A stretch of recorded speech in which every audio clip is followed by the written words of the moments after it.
Training camp is underway. And who's performing well right now? Who should be under the spotlight? And there's some injuries in Seattle in the backfield. Who can step up? We're going to tell you next on the Locked On NFL Draft Podcast. You are Locked On NFL Draft, your daily podcast covering the NFL Draft. Part of the Locked On Podcast Network, your team every day. What's up, Locked On family? Let's get locked in. Welcome back to the Locked On NFL Draft Podcast, your daily podcast covering your favorite draft prospects, part of the Locked On Podcast Network, your team every day. I'm your boy, Damian Parson, always on the ones and twos. You can find and follow me on Twitter at DP_NFL. I'm a national scout over with the Draft Network, as well as the host of the Locked On Clemson podcast. Guys, thank y'all for making Locked On NFL Draft your first listen today and every day. Thank you for being the family. Monday through Friday, you always show us love and support. Thank you for being the everydayers, man. We appreciate it. But as always, you know who's talking about every day. For the most part, unless he's on vacay, every day, my guy, Mr. LSU, Keith Sanchez, is with me. You can find and follow him on Twitter at The Talent Code. Keep talking to him, baby.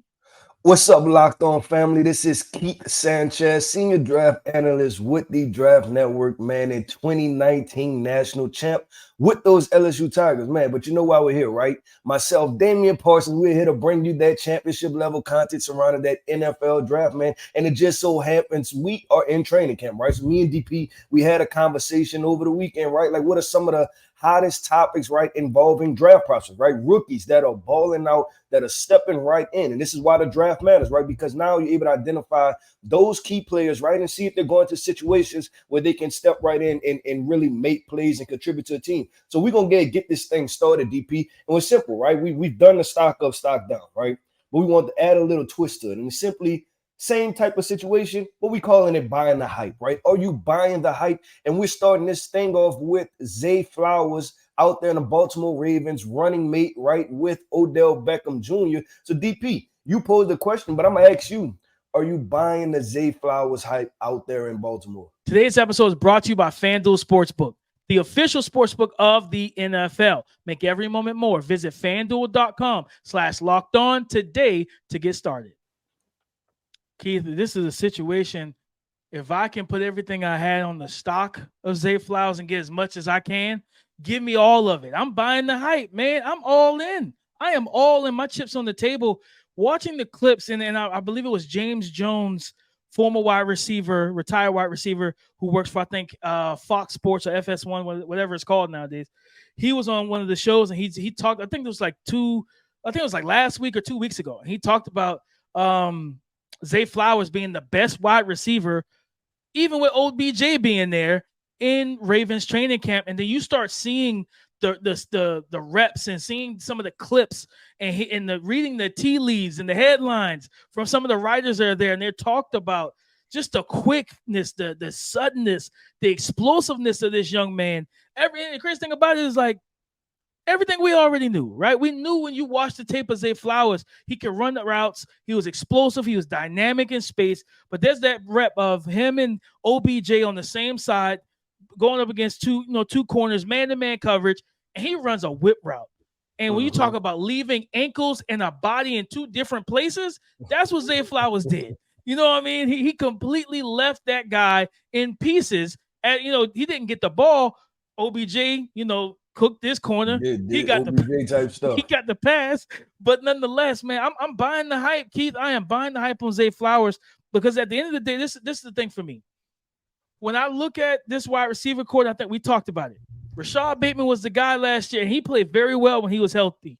He hasn't been consistently healthy since college, right? Even in college, he wasn't consistently healthy. This is a young man that I truly believe his wide receiver one status is about to dry up if he can't stay healthy. And Zay Flowers walks into this room and walks onto that field during the 2023 season. I think he has a chance to take that crown, while OBJ is still going to be OBJ and do OBJ things. But talking about the future of the wide receiver position for the Baltimore Ravens, I think that's going to end up being Zay Flowers. Yeah, so if you ask me the same question, right, am I buying the hype? Yeah, I'm buying the hype. And I'm buying the hype because I like the way that the room is set up, right? Like, because you still, like, we talk about the Baltimore Ravens, and then we still forget that they have a top 5 tight end in Mark Andrews. Like, we just skip over that, right? And that matters because Zay Flowers, you talked about him being the number one, but it's different when you're as a rookie and you step into a situation and you don't have to be the number one, right? He doesn't have to, and he has. You know what I like about the pieces? It's not like, I'm trying to think of some other teams.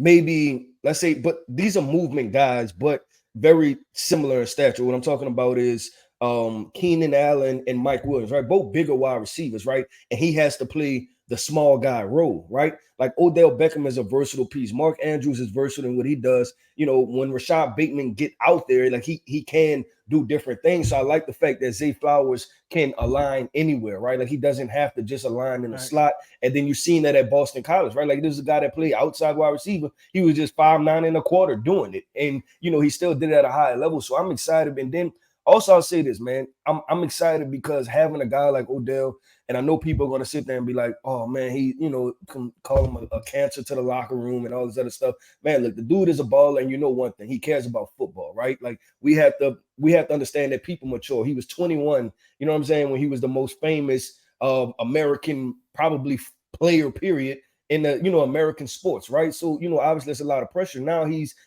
closer to 30, right? And when I'm looking at that, DP, I see a guy that can take Zay Flowers under his wing and just kind of give him that baller mentality that Zay already has, but kind of pull it out of him even more. Like, man, this is how you really run this route. And also I'm not saying the skill sets are similar, right? But because Zay Flowers is a quick twitch guy, a guy like Odell Beckham can show him like, hey, we both have this quick twitch thing, like this quick twitch attribute, a skill set. So this is how you run this route, right? Or sink your hips here to be able to do this, or sell a head fake there, because there's so much more that goes into running routes. So I like everything about it. So I'm with you, DP. It doesn't matter if there's any money, then unfortunately you can't do that, right? Like if this is really a stock market and you can, put some money on players, in their careers and going up, man, that I would be all in on the Zay Flowers situation. And Keith, and even a further point, the Todd Monken addition to this offense as the OC, man. I'm interested to see because I'm seeing people talk about like there's a lot of like 5 wide and just empty like under center stuff. I'll be honest, DP. I like even with Lamar Jackson at Louisville, I didn't watch. I mean, obviously, as it went on, right? Because he's one of those guys where everybody wasn't aware of him entering the season. You know what I'm saying? Like he came on throughout the season. So I think the game against, was it Florida State or Clemson? Like, you watched a couple of the big time ACC games, but he wasn't a guy that I really studied. So I'm interested to see what Lamar, what he looks like in this style offense, because I only know him, in the Greg Roman offense. If I remember correctly, I think it was his coach at Louisville, I think it was Bobby Petrino, who ran an actual NFL offense. You know what I mean? I remember coming into that draft, people were clamoring for the Patriots to draft him because of to have him sit behind Tom or whatever for a year, because the offense was in certain aspects was similar. And, he just was such a crazy athlete that he just did whatever the heck he wanted to do on the football. And he does that in the NFL too, so it doesn't really change. But, I think the Todd Monken thing, you see him under center, you see naked bootlegs, like it gives a different flow and feel to it. And things like that. And like you talked about, that versatility of all these weapons, man. And I think I was listening to, it was NFL Network. I think it was Mike Garafolo. One of the reporters said that a defensive coordinator told him, yeah, our game plan against this offense is to crowd the middle of the field. They want to basically saying that they want to take away Mark Andrews. Okay, that's cool. So they said they want to force Lamar Jackson to throw outside the numbers. They want to force him outside. Well, when you think about the type of route combinations you can get with Zay Flowers in the slot and Rashad Bateman healthy out wide and OBJ on the other side, you can easy, quick pivot routes, whip routes, quick out routes, different things like that, 7 routes, corner routes, whatever it is, post flag, post corners. You can run a variety of NFL routes. And really, if you're going to crowd the middle of the field with those weapons outside, hey, man, I feel like you're in the wrong business. You ain't thinking right. You ain't thinking straight, because I get Mark Andrews is a top 3 tight end, and I understand that. But with Zay Flowers and these guys, man, I'm buying the hype. I think Todd Monken's going to put them, and I remember I had Georgia in my region, and I watched, that offense, what he did with Stetson Bennett. Listen, Brock Bowers, easy catches, right? Just a ton of easy work for Brock. We need to get him open, whether it was Adonai Mitchell or any of these other guys. Todd Monken did his thing at Georgia, and I expect him to bring that balance, that he understands how to use multiple tight ends as well and multiple receivers. He just didn't have a quarterback that can actually get the ball to multiple receivers. So it just is what it is, but now he does, and I'm excited to see that as well. So we're both buying the hype on rookie wide receiver for the Baltimore Ravens, Zay Flowers. Give me all the stock, baby. Well, DP, let's go ahead and transition, right? We're going from Baltimore now. We're traveling all the way to the other side of the country, man. We go from East Coast to the West Coast. And we're talking about Seattle, right? And the Seattle Seahawks, they've had a couple injuries, man, to a couple young guys, right? Kenneth Walker, he set the NFL on fire, and he put people on notice this past year. He's injured, and then they drafted Zach Charbonnet, right? I think in the second round, and then he's injured right now too. So simply put, right? Is it Kenny McIntosh time, right? They drafted 2 running backs, and we were like, Seattle, that's a lot of running backs y'all have, man.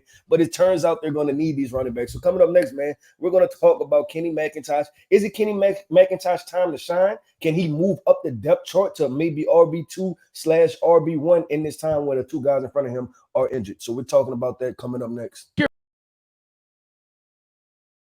First swing at betting on Major League Baseball on FanDuel and get 10 times your first bet amount and bonus bets up to $200. Guys, you heard me correct. I'm going to repeat myself for those in the back that didn't hear me. Up to $200. That's right. Just bet $20. $20. 20 big ones, and you'll land $200 back in bonus bets, win or lose. That's $200 that you can spend on betting on everything from the money line to the over-under to who you think is going to hit the first home run in that matchup and in that contest. All of this on an app that is safe, secure, and super easy to use. You know my slogan, no stress, no mess. Plus, when you win, this is the best part. When you win, you can get paid instantly, right away, at that moment, right now. It's your money and you want it. There's no better place to bet on all the MLB action than FanDuel, which is America's #1 sports book. So sign up today and visit FanDuel.com/lockedon to get up to $200 in bonus bets. That's FanDuel.com/lockedon, because FanDuel is the official partner of Major League Baseball. Return to the Mac, Keith. Kenny McIntosh. Kenny McIntosh in the Seattle, man. We were kind of confused. I know I was. I can truly admit that. When they drafted Zach Charbonnet and then went Kenny McIntosh, after having one of the best rookie running backs in the game last year, Kenneth Walker, I was like, what is Seattle doing? Right? I was like, what are we doing here?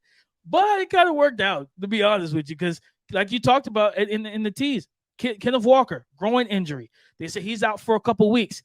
I read that Zach Charbonnet has a shoulder injury, right? And I think they have him listed as out indefinitely, means they don't really know the timetable for him to return. So what does that do? Simple. That opens the door for the return of the Mac, Kenny McIntosh, to step in that backfield. And Keith, I've seen somebody drop some of his runs from practice, and I'm gonna say that he looks better from what I've seen and from what I'm hearing in camp than he did at Georgia, because at Georgia he was just kind of a rotational guy. Are you talking about explosiveness? Like what perspective does he look better? Just his running style altogether. You know what I mean? Like just the vision, the explosiveness. Because we all know that Kenny McIntosh isn't going to give you the explosive long runs and that long speed that Kenneth Walker has. Because I think Kenneth Walker checked in at 4.3 something. Like he has that unreal speed at the running back position. Nor is he going to bring you the physicality of the downhill style that is a Zach Charbonnet. But what he has, these guys don't have, is that elusiveness, that ability to line up as a receiver in the slot and out wide, right? Be a manufactured touch guy and create, in space. But just watching him, man, you see a guy that truly understands how to find run lanes, man. The vision, being able to get in and out of gaps, right? Jump cutting. To me, Keith, I just saw a guy that to me, just running the football looks better than what I saw on tape with Georgia. So I think that he has a chance, maybe not to be RB1, because those other 2 guys were both second-round picks, right? But if they are lingering injuries, like we talked about with the Breece Hall situation before, with like, is he a bandit candidate? You don't have to rush a guy back if you have another guy that can kind of step in and make a play.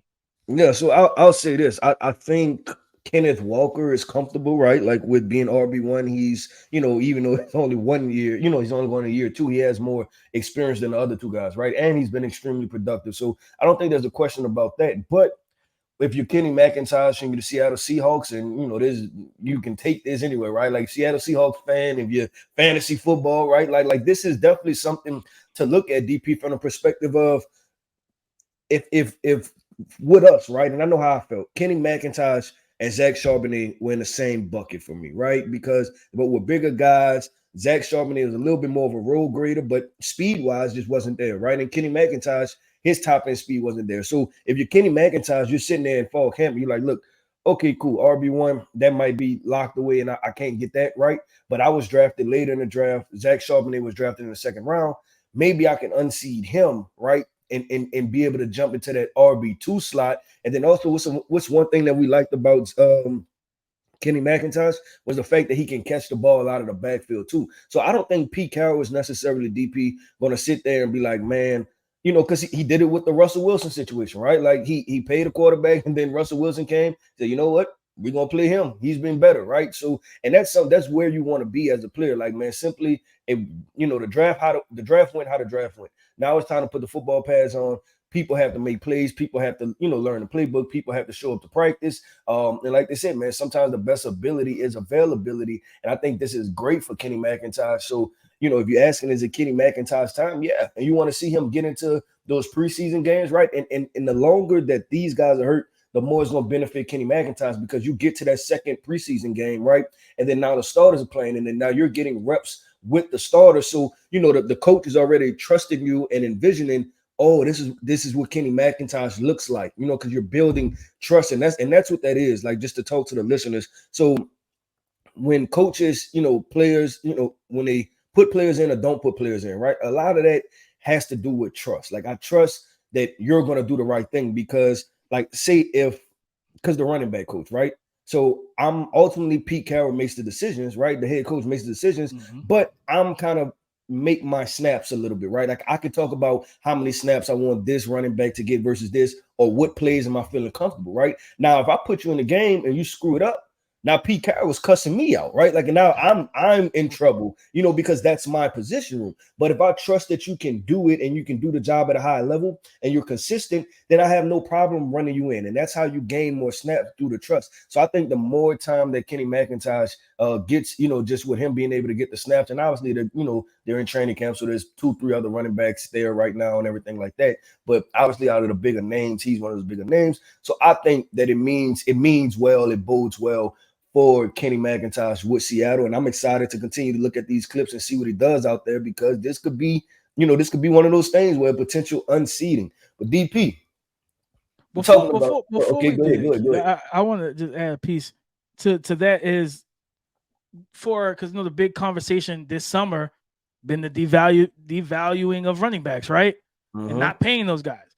Kenny McIntosh hits is good for Kenny McIntosh. It's terrible for the running backs, because that's just another instance where the owners be like, man, I found this guy in the last round. But I would say, when we talk about it being his time as well, real quick, is I would say, even if those two top picks return, when they return, right? He has at least earned, like you said, earned that trust to where he's on the field, even if it's just on as a receiving threat, because neither one of those guys offer what he offers as a receiver. So you could see him on third downs, right? Line up and motion into the slot, and just giving Geno Smith like a whole field full of receiving weapons to stress defenses, man. Yeah, no, I agree. But DP, look, we talked about running backs, right? And we're gonna make this transition to the wide receiver position. Another guy that was drafted late, and that is wide receiver from Iowa State. I guess my guy, right? Xavier Hutchinson, man. So we're gonna get into that, because we've seen a lot of clips coming out of Houston. You've talked to a lot of your connects down there for the Houston Texans, and they've been raving about how productive this hot guy has been at the Houston Texans. So we're going to put our spotlight on wide receiver Xavier Hutchinson, see where he fits in this whole Houston Texans offense. Where does he come through with the pecking order? Because they have a good bit of wide receivers there, but can he emerge as one of the top guys? So coming up next, we're getting into wide receiver out of Iowa State, Xavier Hutchinson.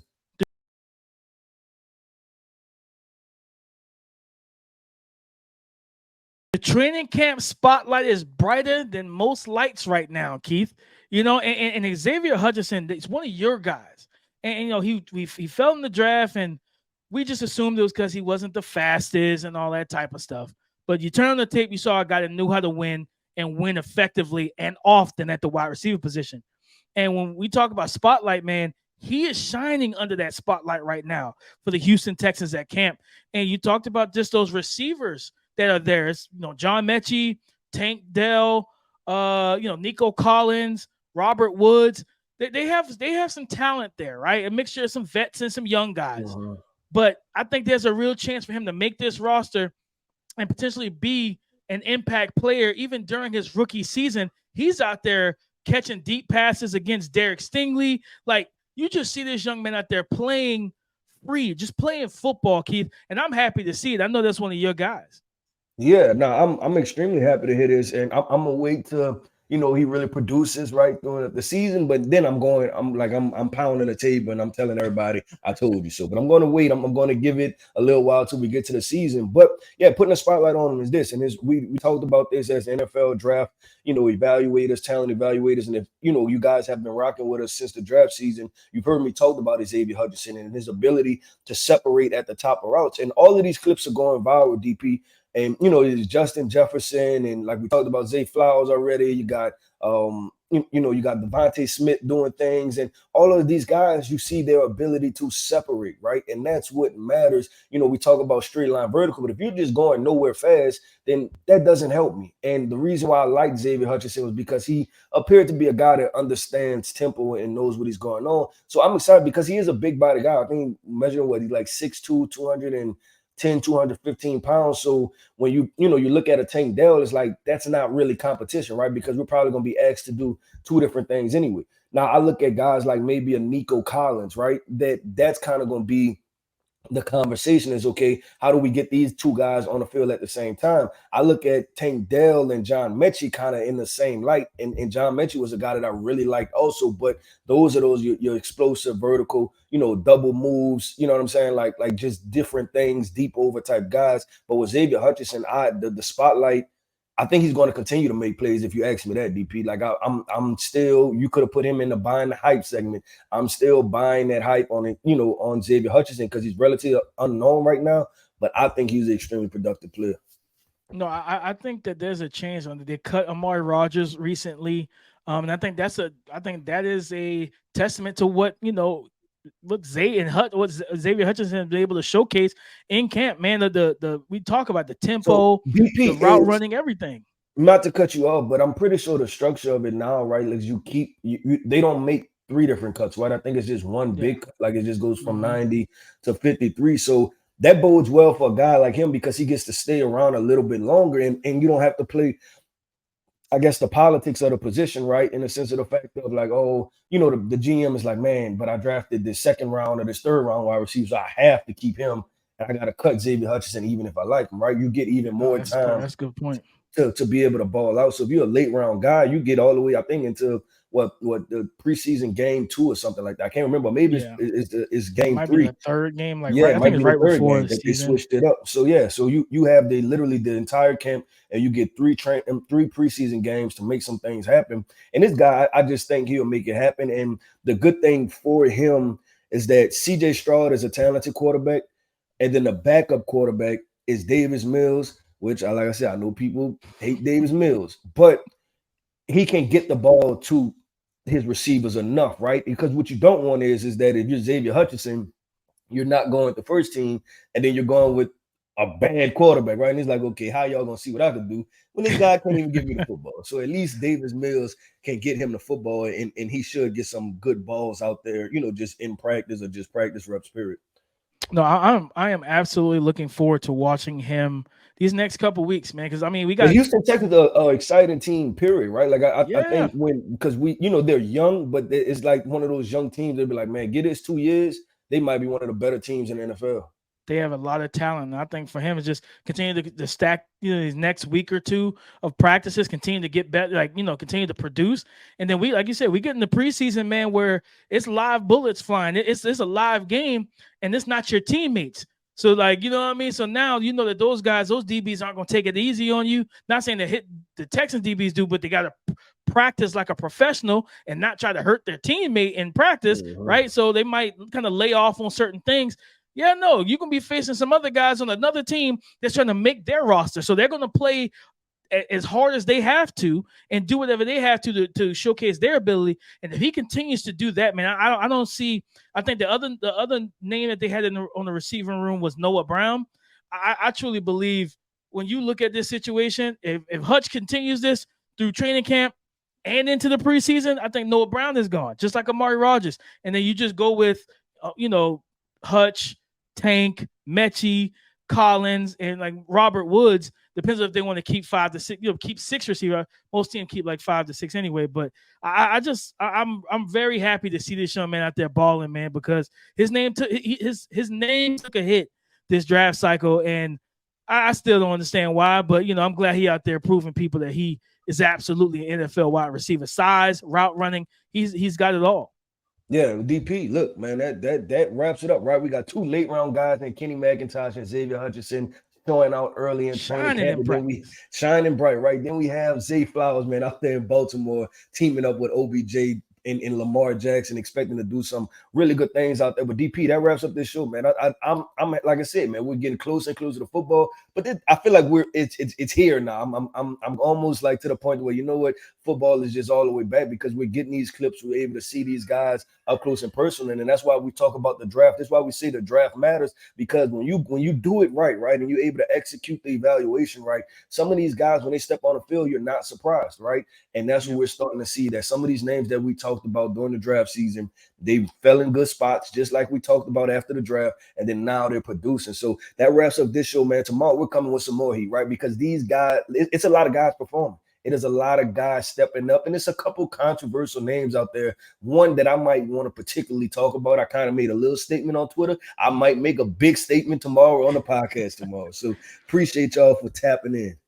Always, man. Go subscribe and follow for free on YouTube or wherever you listen to podcasts. Get the latest episode as soon as it's available. Thank y'all for making Locked On NFL Draft your first listen today and every day, Monday through Friday. Being the family, being our every single day is on YouTube. Go subscribe, like, comment. If there's anything that you feel that you need to get off your chest that you heard on the podcast, but hit the bell notification so that you can be notified every time we drop any content that's shorts, reels, whatever. Just the podcast, whatever it is, go subscribe, hit the bell notification as well. And we got football Thursday, so we might need to preview some of the rookies and young players that's going to be in the Hall of Fame game. There's typically more young players than the veterans in that game anyway. So we might want to tap into that and preview that a little bit as well on tomorrow's show. But guys, listen. In terms of Twitter, you can find and follow Keith Sanchez at The Talent Code. Me, Damian Parson, DP_NFL. Come and join the conversation again tomorrow on Locked On Podcast Network, your team every day.